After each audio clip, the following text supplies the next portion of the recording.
I just wanted to really share some of my thoughts with you guys because even though right now the whole pandemic is going on and everything has kind of gotten crazy, most of us are still trying to stay in as much as possible. We still have to go out sometimes, whether it's a doctor's appointment, whether it's just taking a walk outside, going to the park with our children because they're going crazy, or if we have to go to the grocery store, we all have to eat, of course, whatever's going on.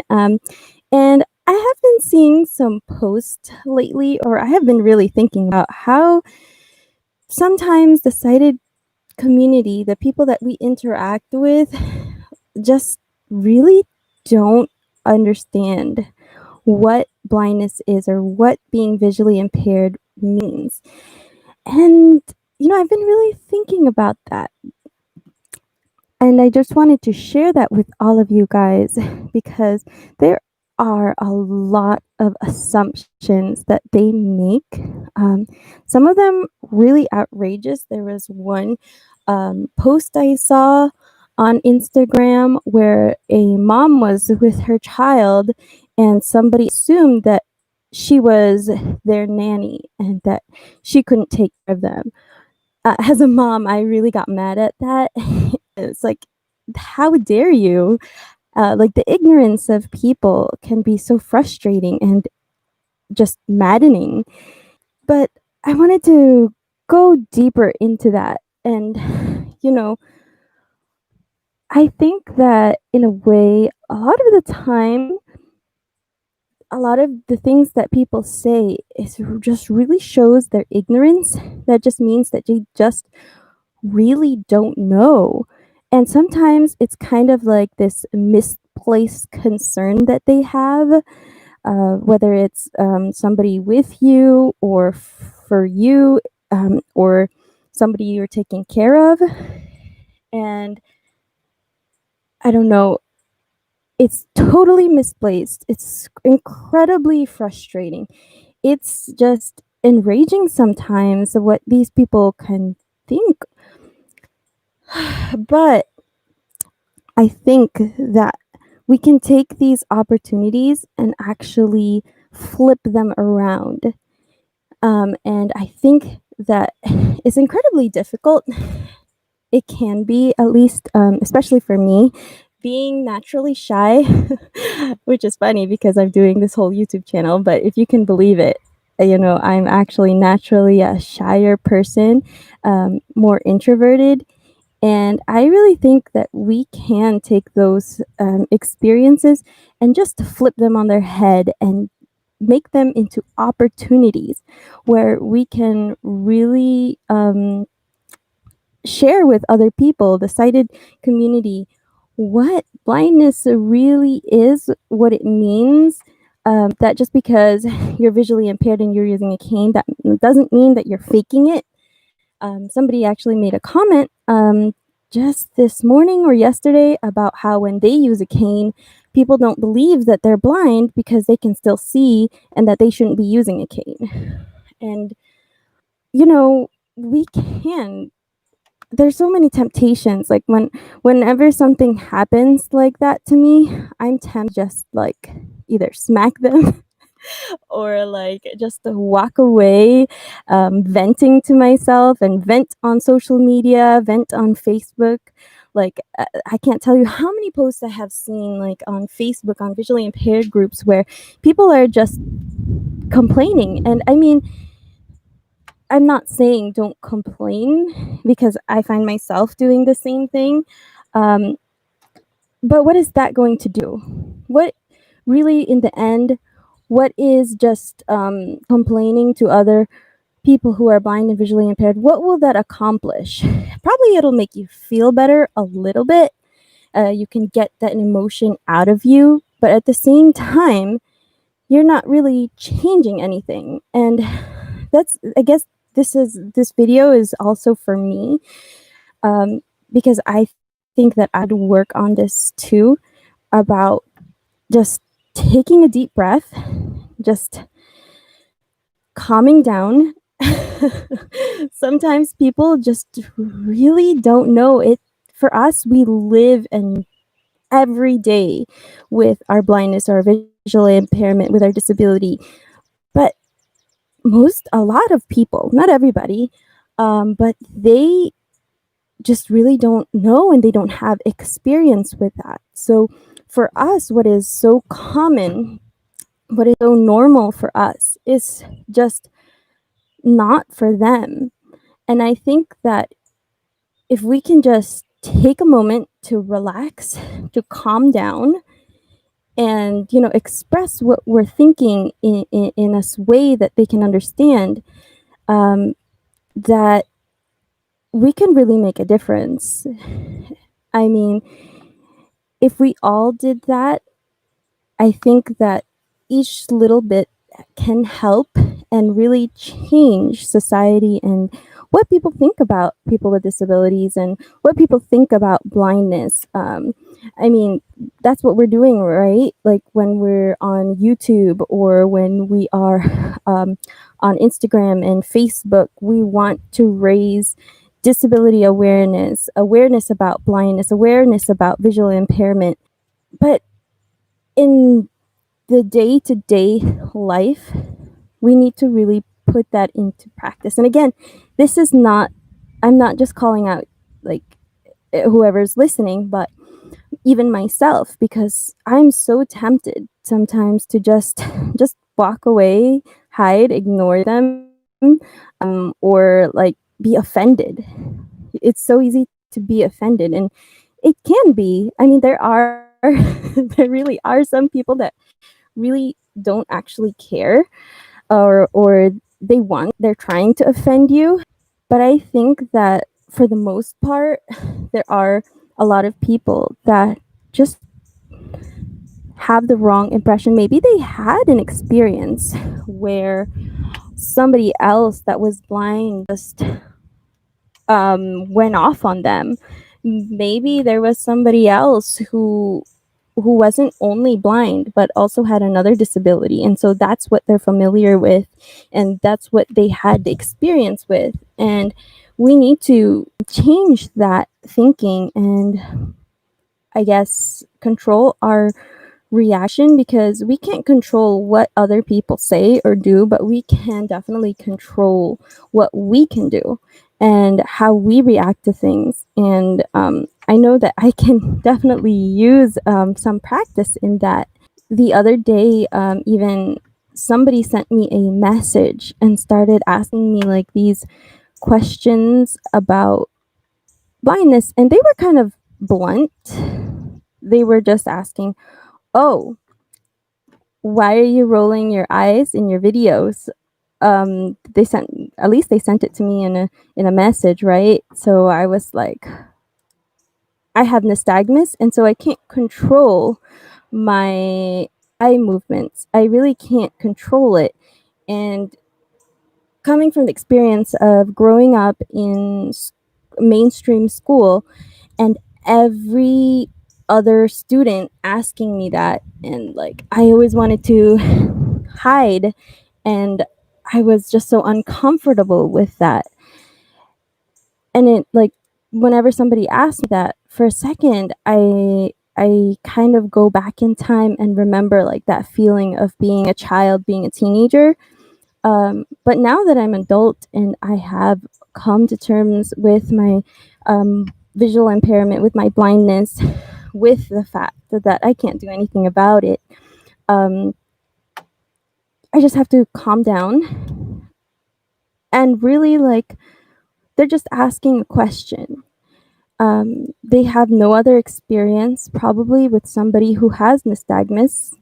They probably don't have experience with me. They're probably just confused because the average sighted person doesn't have nystagmus, so they they want to know why that's going on, right?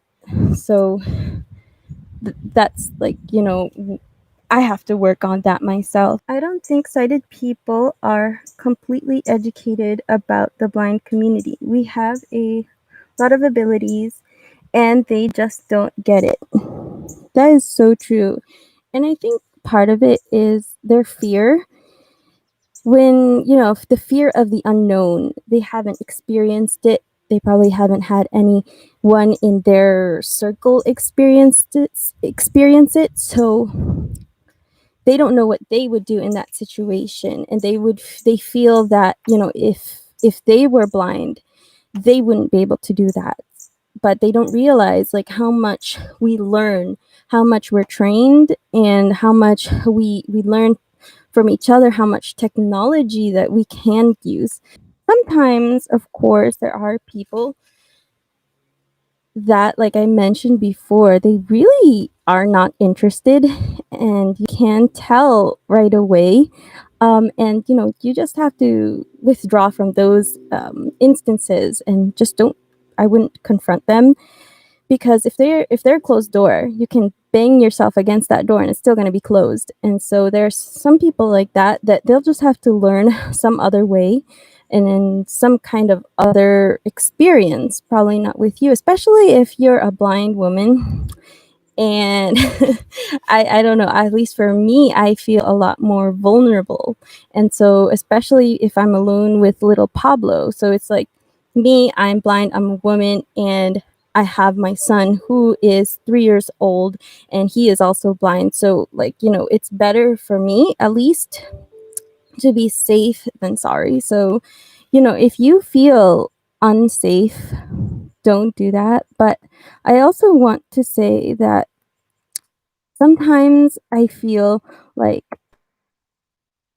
some people, or even myself, sometimes we have the temptation to just leave the advocating to somebody else, leave the education and letting sighted community know what blindness is about to somebody else, whether it's NFB, ACB, AFB, or somebody else like like Sam from The Blind Life, or Casey from How Casey Sees It, or Juan from JC5, like, YouTubers, or like influencers, or like people who make speeches.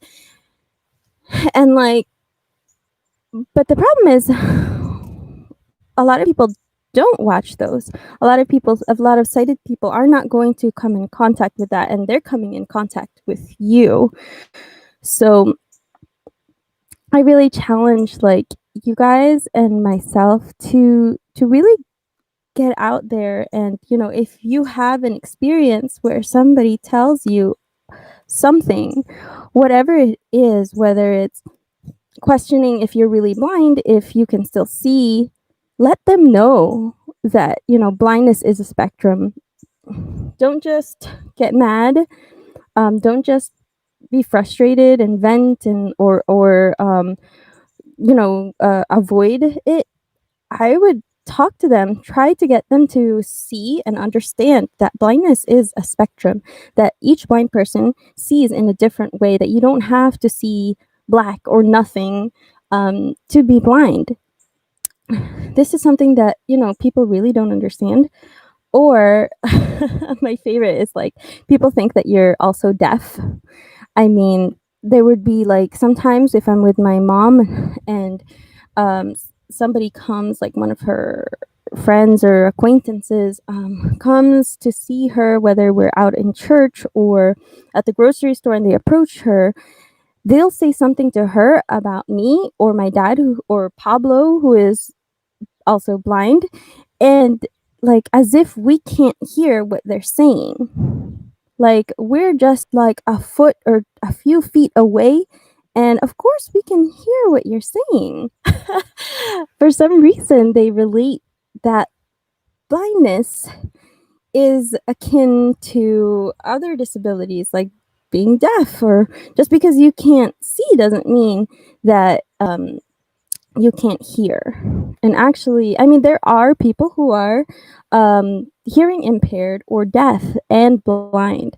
I mean, my dad is hearing impaired. And so, I mean, there are a lot of people who are both, but that doesn't mean that they're automatically deaf as well. And that's the thing, like, they people make so many assumptions. That's the thing that gets to me. And so I would like challenge that, and like if they say something to somebody else, you could jump in there and say, answer whatever question that, they said, and then just say it. Tell them that in a nice way that, no, I I can hear you, and here's the answer to your question. But I think that a lot of the time it's just really that they don't know how to approach it. And so I think that we, being the ones that are blind and visually impaired, we should be able to approach them and ready to do so. Okay, Raphael says, you can identify when a question is made out of curiosity and where it is done with the intention of bullying or just making fun of the person. Exactly. I mean, it's pretty easy to tell that by the tone and by the words that they choose. And so you can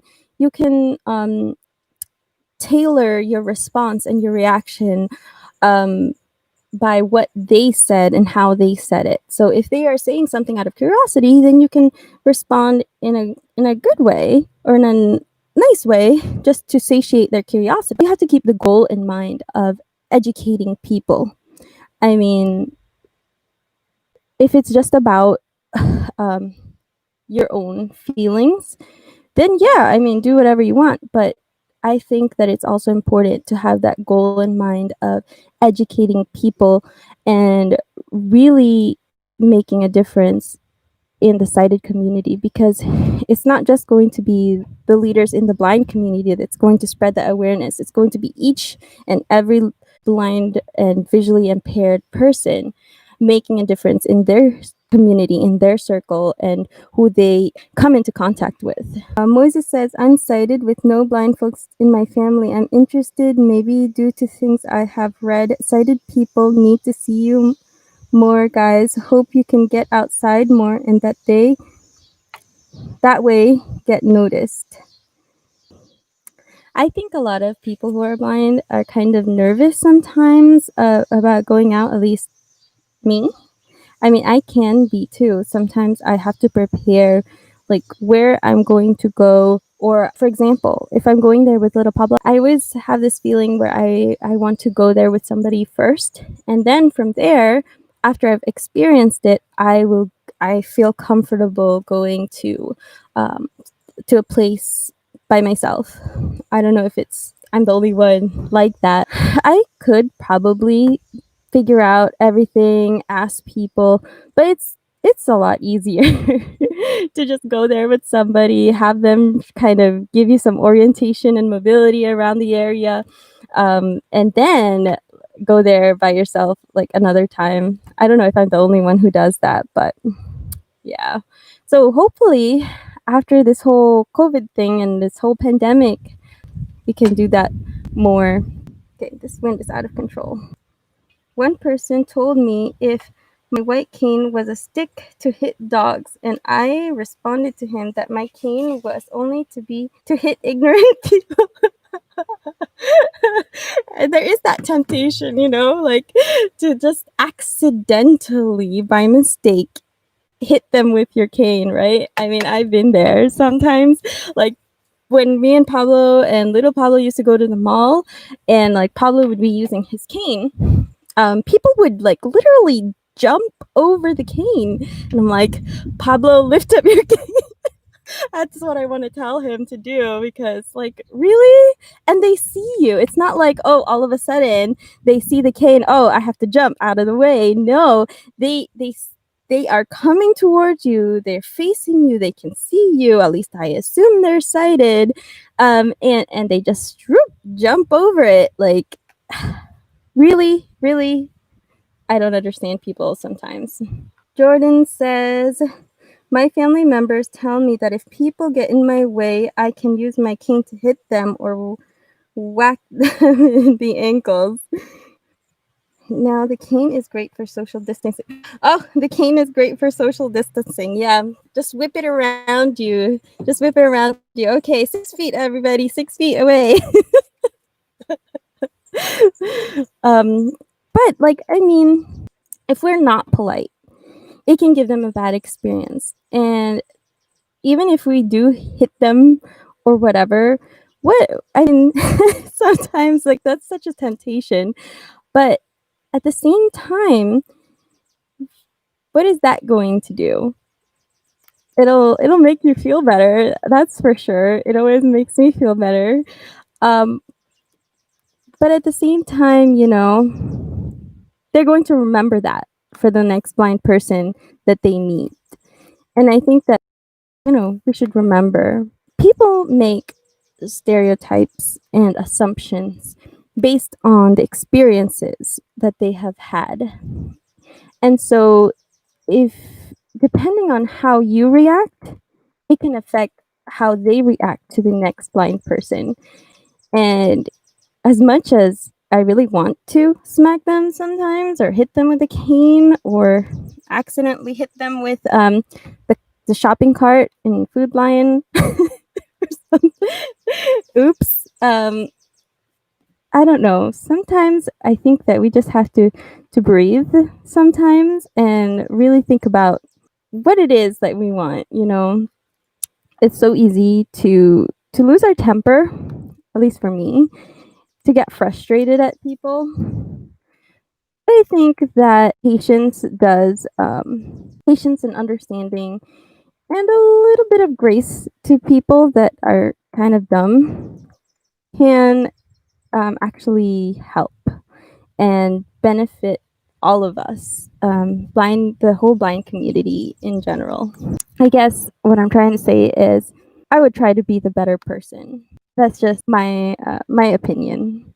I don't know if this is the case with you guys, but sometimes it's easier for me to talk to a stranger than it is to certain family members and friends, especially friends that you don't see very often or family that you don't see very often. I think because they have already formed their opinion, some for me, it's harder to talk to them, especially in front of your other family or other people, than to just talk to strangers. I think also if you have had sight previously, they knew you when you had more sight or when you were sighted, as opposed to being blind. And there's like this kind of disconnect that happens where they're like, they don't know what to do with you because of your vision loss.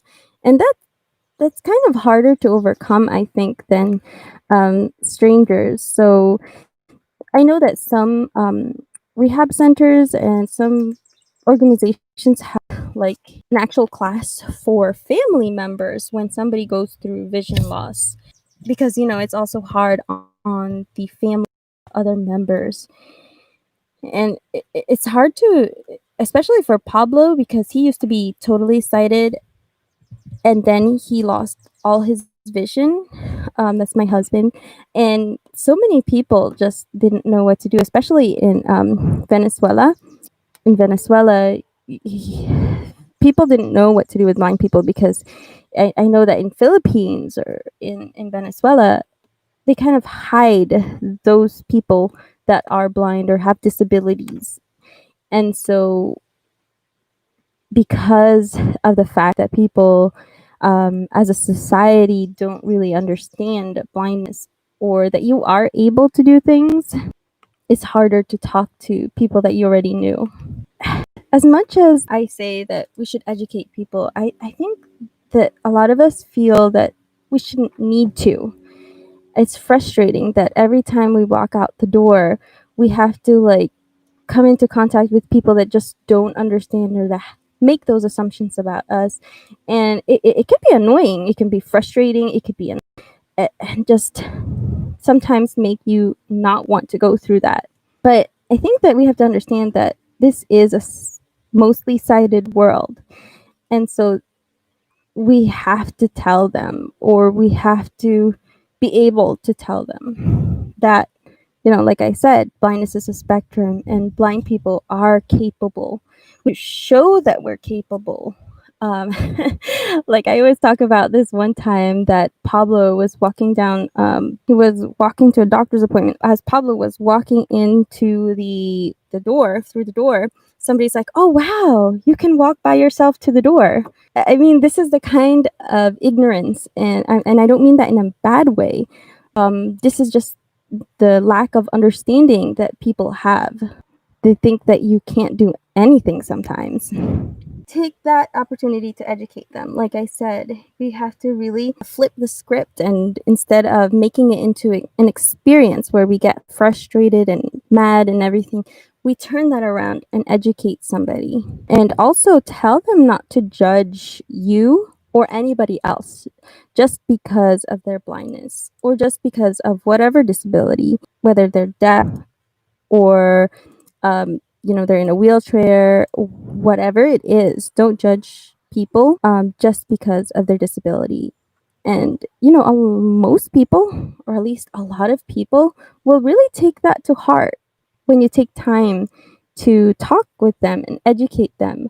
I think that they tend to really take that to heart and tell other people or their friends, or the next time that they interact with somebody else, they remember what you said. Everything that traded about everything that even things that can challenge us. I think that if we tell people, whether it's like a store or any location, I think that if we take a moment and tell them like, oh, you should tell your manager that, if you have a braille menu, or if you could put your menu online so that we could read it, because there are going to be people that can't see the menu up on the wall. I hate when they put the menu up on the wall. I would rather them have it online, and then you can use talkback or voiceover or Zoom or magnification to read the menu, especially like ahead of time. I like to, before I go to a restaurant or someplace that has food, like if I'm in the car or even at home and I know that I'm going to go there, I check their menu ahead of time. I'm not saying any of this just to you guys. This is also to me, because some of the things that they come up with are just insane. And it's incredibly maddening and it's outrageous. Yes. And it feels like we're climbing a mountain. You're right. But I think that it's worth it. I think that it makes us stronger people. Like I mentioned, we can't really control what other people do, but we can control how we react and what we say and what we do. In turn, whatever we say and do can make an impact for the future, whether it's for yourself or for another person who has a disability. I mean, when I go shopping, sometimes I ask for help. And so when you're shopping, I mean, it's kind of awkward to like walk with a person and just kind of stay quiet. That's kind of really awkward for me. So I tend to like talk to them, and sometimes they do ask me questions about what I can see, or things like that. And I even ask them questions about the store, or like give them pointers about like if somebody else who's blind comes in, and you kind of build that relationship. And so there are those people that you see over and over again. At least like for me, they would remember me and they would remember what I told them, and so they would help me in the way that I previously talked about with them. And sometimes there was this one lady at Food Lion that told me that there was another person who came in the store and was blind. She was saying that she was glad that she talked to me about that because she felt more comfortable helping them out. So you'll be surprised sometimes at the effect that you can make on people, and indirectly or directly. Visually impaired says, the thing I dislike the most is when people walk slowly to me or talk to the person I'm with like I'm not there. Yeah. Yeah, I did mention that before. Oh, wow, that is frustrating. Oh, here's an example, guys. So, my brother is deaf. He uses sign language, and Pablo is blind, totally blind. And, they had to go to the hospital this morning, and they've had to go a few times. So my brother has been taking him because Pablo can't take Uber, or it's a higher risk for Pablo since he has other health conditions, and he's immune suppressed. And what's very interesting is the situation with Pablo and my brother Zeb, and they're like in the hospital. I hear them like I'm talking to Pablo on the phone, um, and like people try to talk to my brother because he's guiding Pablo, but Pablo has to go. No, you have to talk to me because he's deaf. He can't talk to you. He can't hear you. And they're like, oh, and I don't understand why they do that, or like if Pablo and I, even me being visually impaired and him being blind, they'll still talk to me instead of Pablo. And I'm like, you talk to him, he's got the money. Raphael says ignorance or a lack of understanding is a conscious decision in this age. People does have the ability to learn from a device that can be in the palm of their hand. That is true, Raphael, but at the same time, a lot of times people don't think about it. They wake up every morning, they go to work, all the people around them are sighted.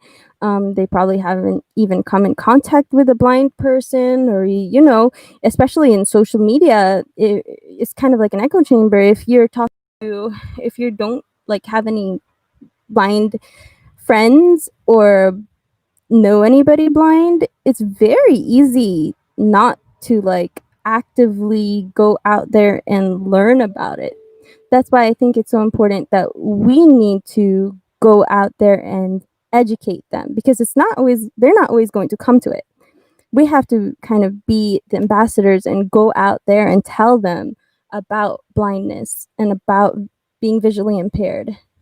I think one of the most major things that people say, sighted people say when they come in contact, and just challenge them. What is a blind person supposed to look like? What do you think a blind person looks like? What is blindness to them? So because they don't understand the difference between being blind, legally blind, low vision, visually impaired, it's a spectrum, and they just really don't understand that. And so again, take that opportunity to educate them and turn that whole experience around. And if we don't tell them, society, the people that make up society, they'll never change their prejudices, their assumptions,